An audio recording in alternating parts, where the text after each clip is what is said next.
Back again, it's your boy Billy, and welcome back to Bmpicz Through the Lens. So today I'm just going to be talking about my journey, more of my journey in photography. Basically, it's me answering to a question that I was asked by one of my followers, Mr. Adha. I don't know if unajita Adha mani Adhur.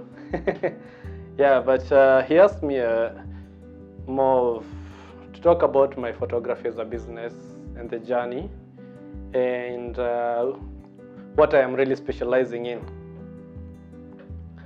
So my journey has been an interesting one. I don't know where to start, but before that, let's do the intro first, right?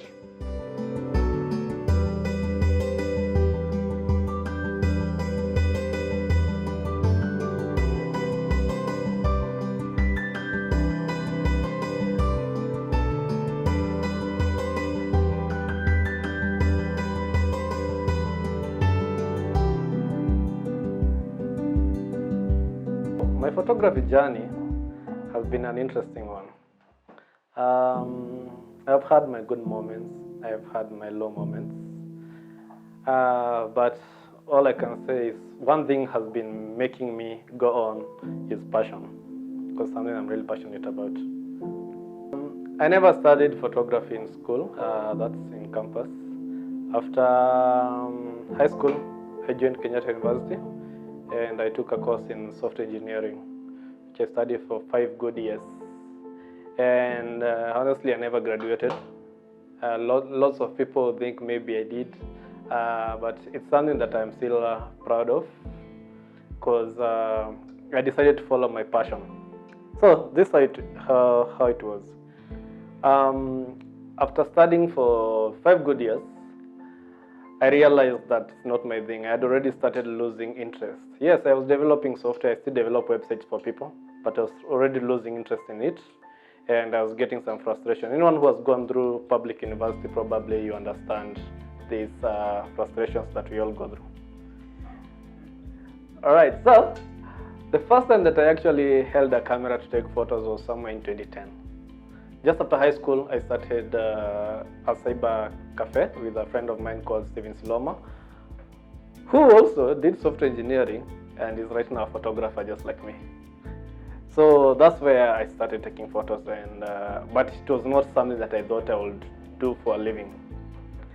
Then, so somewhere in 2015, the period of between June and September, I got an opportunity to go to Nigeria, where I went as an IT guy. I was working with VSO, Voluntary Service Overseas. So we were working alongside people from Nigeria and from the UK. So my main duty in the team was as the head of the media team.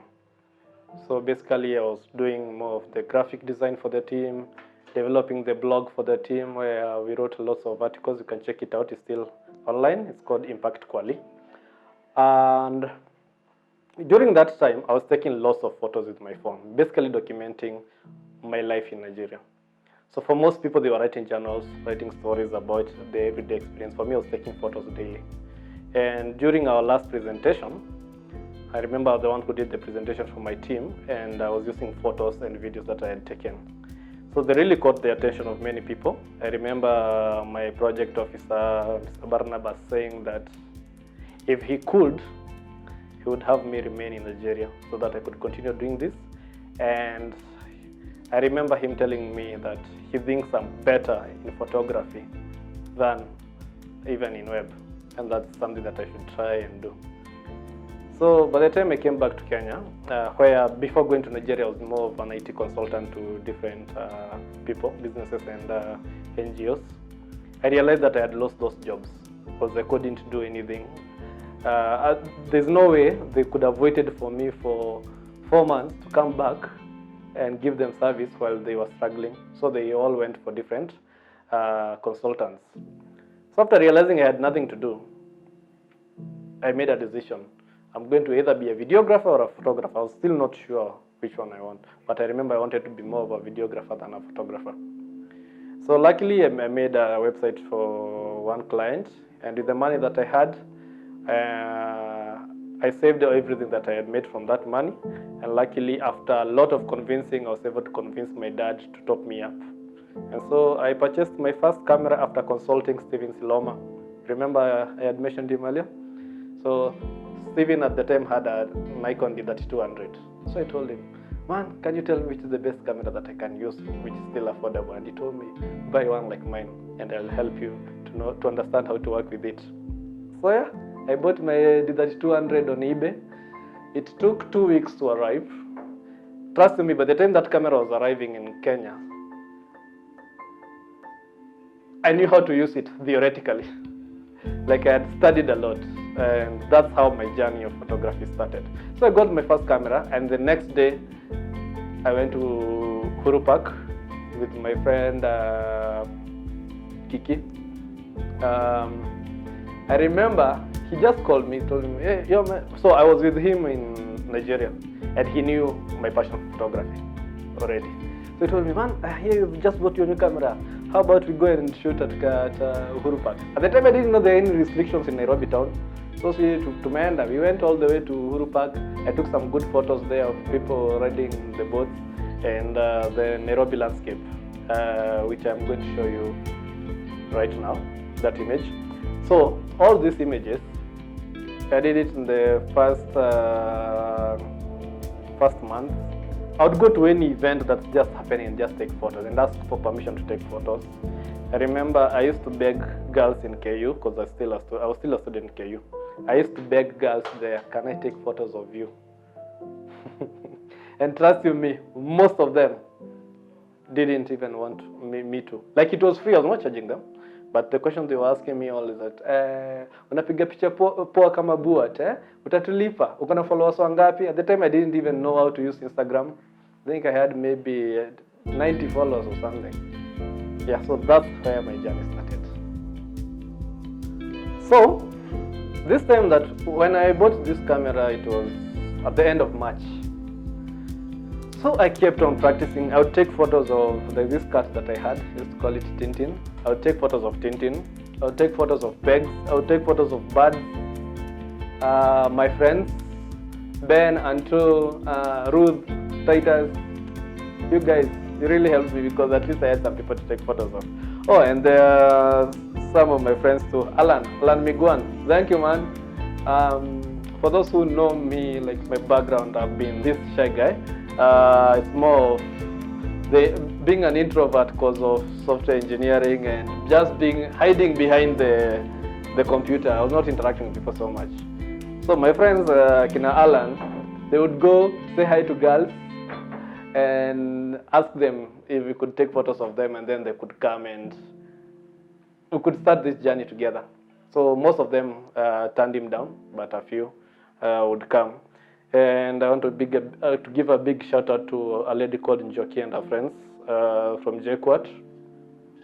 Those photos that I took of them back in 2016, they really helped me to feel more confident about my work. So Ben, a friend of mine, introduced me. At the time, Ben was blogging a lot. And I told him, you know what, I want to be a blog photographer. But you have to do this in return. Every time you post a blog, you must mention me and you must give me credits. And then, if you have any models, you can bring them for me, then I can take photos of them, then we grow. Then he suggested someone, and that's when I met Yvonne. So Yvonne was the first girl that I ever really took some photos that I felt were kind of professional, though she wasn't paying me. Like for 2 months, I was doing photography without making any single coin. Yet I knew this is what I want, but I didn't even know how to do it as a business or even just as a hobby. I was really reading a lot. I didn't have enough bundles to be on YouTube full time, so I would invest on Googling and also PDF documents. So this one day, I asked Yvonne to come so that we can do a photo shoot somewhere in the fields. And she told me, you know what, Billy, I've been asked to be a babysitter today. So if I have to come with my niece. They told her, it's fine, you bring your niece. So we did the shoot, and then after a while, we started taking photos of her niece. After we were done, I ended up having a very beautiful photo of the niece. Maybe you can see the photo here. Something very amazing happened. After the shoot, Yvonne told me, you know what, Bill, you've done quite a good job. Manze, take this 300 shillings and just go and buy yourself something. Thank you for today. You've made my day. I didn't tell her anything. I just said thank you. But immediately after she left, I called my dad and I told him, you know what, I've made my first 300 shillings from photography. I'm not quitting and I am walking through this journey from today henceforth. Yeah, that was the first money that I made, and it was at the end of May, after 2 good months of shooting without making any coin. Yep.